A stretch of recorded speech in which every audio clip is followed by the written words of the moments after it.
Grande BH em pauta. Os problemas da sua região em debate na Band News FM.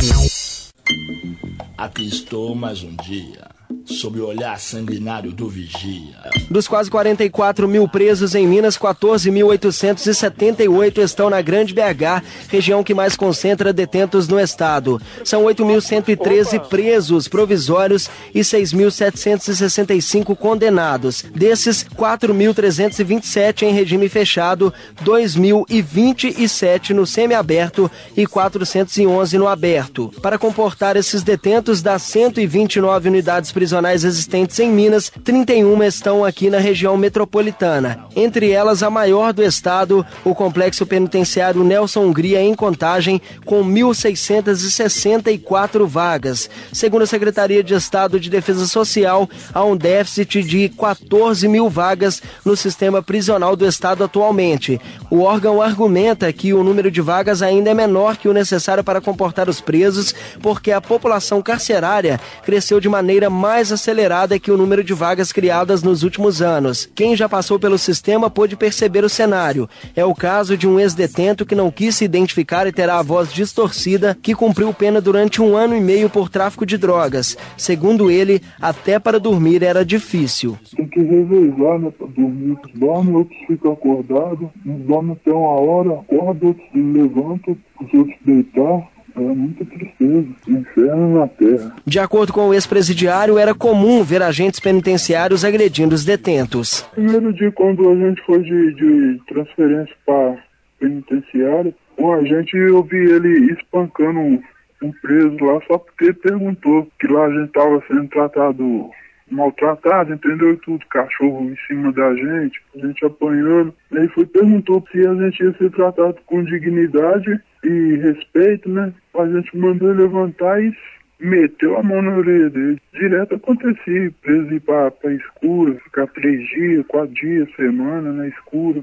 Cadeia não foi feito nem para um animal, quanto mais para homem. Muitos agentes sabem trabalhar, sabem tratar a pessoa como pessoa, mas muitos já crescem sim, pensam que tem poder, que veste aquela roupa lá que é poderoso. Segundo a Secretaria de Defesa Social, são cerca de 15 mil agentes penitenciários atuando no sistema prisional do estado. Um ex-agente que atuou na profissão durante 1 ano e também não será identificado, revela que por lidar diretamente com bandidos perigosos, muitos se sentem acuados. Tudo pode acontecer, em qualquer canto, em qualquer esquina. O agente penitenciário é o alvo. Olha, a maioria dos agentes penitenciários não vai nem em local público. Então andar sozinho não dá mais. Não temos mais vida aqui fora, somos presos. Mais presos que os próprios sentenciados. De acordo com os números dos sindicatos que eu obtive assim que eu saí do sistema prisional, desde que foi desencadeada a série de atentados no estado, 19 funcionários de um presídio foram assassinados. Atualmente são mais de 6 mil presos mantidos em cadeias públicas do estado, coordenadas pela Polícia Civil,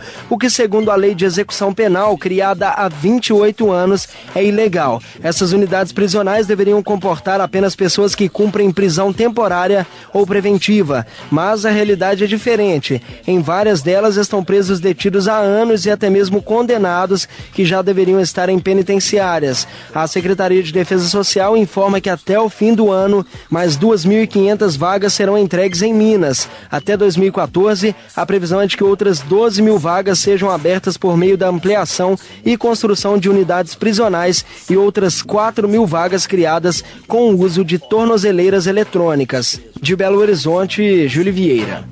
Misture bem essa química, pronto. Para falar sobre esse assunto, nós vamos conversar agora com o especialista em segurança pública da Universidade Federal de Minas Gerais, professor Robson Sávio. Professor, mais uma vez, grande prazer falar com o senhor aqui na Band News FM. Bom dia para você, Luiz, e para todos os ouvintes. Professor, como é que está essa situação? Nós falávamos agora há pouco, um ouvinte nos trouxe aqui um comentário, está dizendo que um jovem que foi morto esse fim de semana na carceragem do presídio lá de Santa Luzia, ele tinha sido preso por causa da lei seca, preso na lei seca, porque estava dirigindo embriagado, foi levado para o presídio, que é um lugar absolutamente inadequado para receber esse tipo de preso, e lá ele acabou sendo espancado por outros 12 presos que estavam na cela com ele e morreu assim que recebeu o atendimento. Isso é muito, até infelizmente acabou sendo providencial esse exemplo factual para preencher e para ilustrar esse nosso grande Bahia em Pauta dessa semana, porque é o retrato do que é o sistema prisional ainda no Estado. Depois de muitas melhoras que já foram feitas, a gente sabe que muitos presos, as delegacias não têm mais carceragem, ou boa parte delas não tem. Boa parte das penitenciárias e presídios já não estão mais sob responsabilidade da Polícia Civil, mas os poucos exemplos ruins acabam se tornando maiores do que os bons exemplos no estado de Minas Gerais. É uma visão que os especialistas em segurança pública também têm em relação ao sistema carcerário aqui do estado? O problema do sistema prisional hoje no Brasil e em Minas Gerais, ele é um problema gravíssimo e que demanda, digamos assim, uma reflexão profunda sobre esse tipo de política. O que está acontecendo em Minas Gerais e o que aconteceu no Brasil foi o seguinte: nos últimos 10 anos houve uma política de um grande aprisionamento de pessoas. Nós sabemos que nós vivemos um Estado cada vez mais legiferante no sentido de ter leis restritivas para tudo e, infelizmente, o recurso à prisão ele é usado de forma muito discricionária e hoje nós temos na prisão um grande contingente de pessoas que não deveriam estar presas e que poderiam estar cumprindo outro tipo de medidas e liberando as vagas prisionais para aqueles indivíduos que realmente oferecem algum risco para a sociedade. Então, o que a gente tem aqui em Minas Gerais?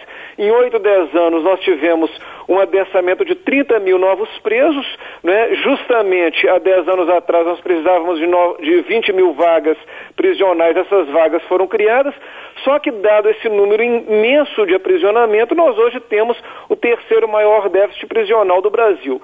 Então, essa política de aprisionamento realmente ela não tem um resultado positivo, haja vista o custo altíssimo e a pouca eficiência do sistema, né?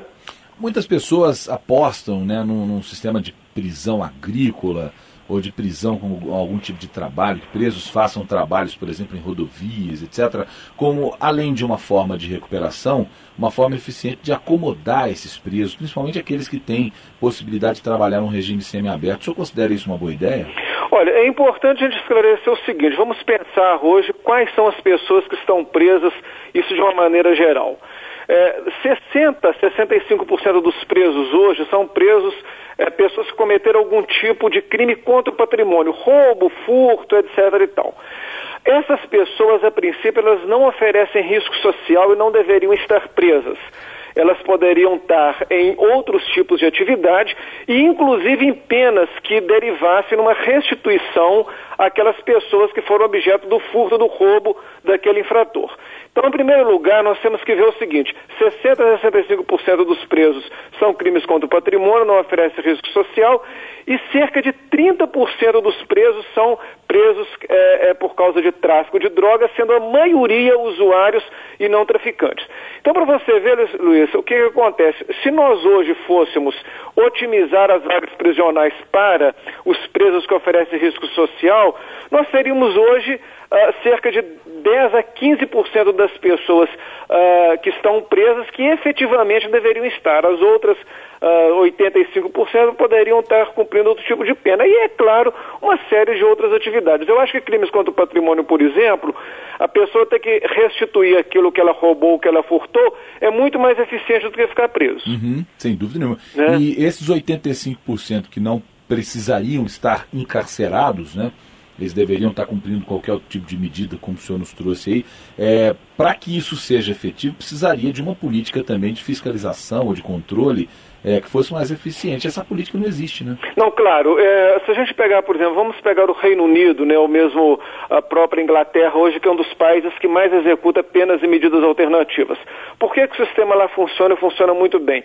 Porque existe uma ampla rede de apoio, de fiscalização para a execução dessas penas. Em primeiro lugar, tanto os órgãos públicos quanto as empresas são obrigadas a criar vagas de trabalho para pessoas trabalharem, né? Penas substitutivas, digamos assim, da prisão.